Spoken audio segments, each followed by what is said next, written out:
Hi అండి, అందరికీ నాకు వండటం వచ్చండి ఛానల్ కి స్వాగతం. ఈ వీడియోలో సగ్గుబియ్యంతో వడలను ఎలా ప్రిపేర్ చేసుకోవాలో చూపిపోతున్నానండి. నార్మల్ గా మనము మినపప్పు లేదా శనగపప్పును నానపెట్టి వడల్ని ప్రిపేర్ చేసుకుంటూ ఉంటాం కదా, కానీ వాటితో చేసే వడల కంటే ఈ సగ్గుబియ్యంతో ప్రిపేర్ చేసే వడలు చాలా క్రిస్పీగా టేస్టీగా వస్తాయి. వీటిని ప్రిపేర్ చేసుకోవడం అయితే చాలా ఈజీ అండి. ఫస్ట్ అయితే ఒక కప్పు వరకు మీడియం సైజ్ ఉన్న సగ్గుబియ్యాన్ని తీసుకోవాలి. మీడియం సైజ్ ఉన్న సగ్గుబియ్యం అయితే వడలు ప్రిపేర్ చేసుకోవడానికి కరెక్ట్ గా ఉంటుందండి.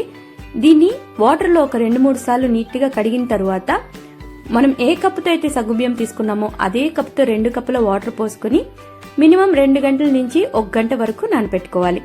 తరువాత మిక్సీ జార్లోకి 3 ఎండుమిరపకాయలు, ఈ సైజ్ లో చిన్న అల్లం ముక్క, 4-5 పొట్టు తీసిన వెల్లుల్లిపాయ రెబ్బలు, అలాగే ముందుగానే వేయించి పొట్టు తీసిన పల్లీలు ఒక 1/2 కప్ యాడ్ చేసుకుని వీటిని మిక్సీలో కాస్త మెత్తగా గ్రైండ్ చేసుకోవాలి. చూడండి, ఈ విధంగా గ్రైండ్ చేసుకుని పక్కన పెట్టేసుకుందాం.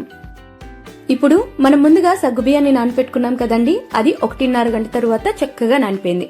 ఇందులో ఏదైనా ఎక్సెస్ వాటర్ ఉంటే అదంతా కూడా రిమూవ్ చేసి ముందుగానే ఒక 3 విజిల్ల వరకు ఉడికించుకున్న 4 చిన్న సైజ్ బంగాళదుంపల్ని యాడ్ చేసుకోండి. చిన్న సైజువి కాబట్టి 4 యాడ్ చేసుకుంటున్నాను. మీరు మీడియం లేదా లార్జ్ సైజువి కనుక తీసుకునేటట్టుంటే 2 లేదా 1 యాడ్ చేసుకుని చక్కగా వెజిటేబుల్ మ్యాషర్ తోటి మ్యాష్ చేసుకోండి. లేదంటే బంగాళదుంపలు ఉడికిన తరువాత చక్కగా గ్రేటర్ లో తురిమేసి సగ్గుబియ్యంతో పాటు యాడ్ చేసి 2 కలిసే విధంగా ఇలా కలుపుకోండి. తరువాత చిన్న చిన్న ముక్కలుగా తరిగిన ఒక పెద్ద సైజు ఉల్లిపాయ, మనం ముందుగానే మిక్సీలో గ్రైండ్ చేసి పెట్టుకున్నాం కదా, ఆ పౌడర్ మొత్తాన్ని యాడ్ చేసుకోవాలి.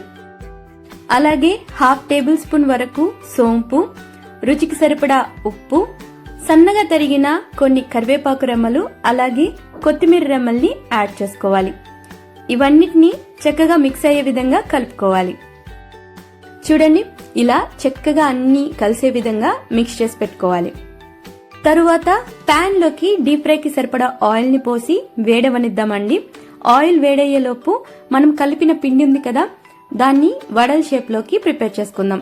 ఫస్ట్ అయితే చేతికి వాటర్ ని అప్లై చేసుకుని మనం రెడీ చేసిన పిండిని ఇలా రౌండ్ గా ఉండల్లాగా రెడీ చేసుకోవాలి.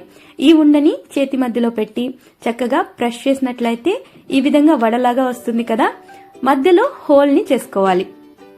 ఇలా హోల్ ని చేసేటప్పుడు సైడ్ లో పిండి ఏమైనా విరిగినట్టు అయ్యేటట్టుంటే మీరు నార్మల్ గా హోల్ లేకుండా అయినా ఈ వడల్ని చేసుకోవచ్చు.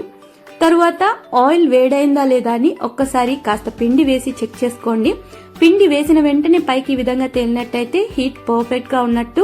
ఇప్పుడు మనం ముందుగా రెడీ చేసుకున్న వడలున్నాయి కదా, వాటిని ఆయిల్ లోకి వేసేసుకోవాలి. ఈ సగ్గుబియ్యం వడల్ని ప్రిపేర్ చేసుకునేటప్పుడు ప్యాన్ లో గ్యాప్ ఉండే విధంగానే మనం వడల్ని వేసుకోవాలండి. ఎందుకంటే సగ్గుబియ్యం వడలు అనేవి ఒకదానికొకటి అతుక్కుంటాయి. అలాగే ప్యాన్ లో గ్యాప్ కనుక లేకపోతే ఎక్కువగా ఆయిల్ ని కూడా పీలుస్తాయి. కాబట్టి ఈ విధంగా కాస్త గ్యాప్ ఉండే విధంగానే వేసుకోండి. అలాగే వడల్ని వేసిన వెంటనే వాటిని ఒకవైపు నుంచి మరోవైపుకి తిప్పకూడదు, ఎందుకంటే వడలు విరిగిపోయే ఛాన్స్ ఉంది. కాస్త ఉడకనిచ్చి తరువాత మరోవైపుకి తిప్పి వడలు ఈ విధంగా కలర్ చేంజ్ అయిన తరువాత తీసేసుకోవచ్చు. ఇదే విధంగా మిగిలిన పిండి మొత్తాన్ని సేమ్ ప్రాసెస్ లో రెడీ చేసుకుని ఆయిల్లో ఫ్రై చేసి తీసేసుకోవడమే. అంతే అండి, ఎంత క్రిస్పీగా ఉండే సాబుదానా వడలైతే రెడీ అయిపోయాయి. ఈ వడల్ని మనం పల్లి టొమాటో చట్నీతో అయినా తినచ్చు, లేదా చక్కగా ఇంట్లో టొమాటో సాస్ కనుక ఉంటే సాస్ లో డిప్ చేసుకుని తింటే కూడా చాలా బాగుంటుంది. పిల్లలు కూడా ఇష్టంగా తింటారండి. మీరు కూడా ఈ రెసిపీని తప్పకుండా ఇంట్లో ట్రై చేయండి. ట్రై చేసి ఎలా ఉందో మర్చిపోకుండా కామెంట్ సెక్షన్ లో కామెంట్ చేసేయండి. ఈ వీడియో కనుక మీకు నచ్చినట్లయితే లైక్, షేర్ ఇంకా కామెంట్ చేసేయండి. ఇంకా సబ్స్క్రైబ్ చేసుకోలేదా? అయితే సబ్స్క్రైబ్ కూడా చేసేసుకోండి.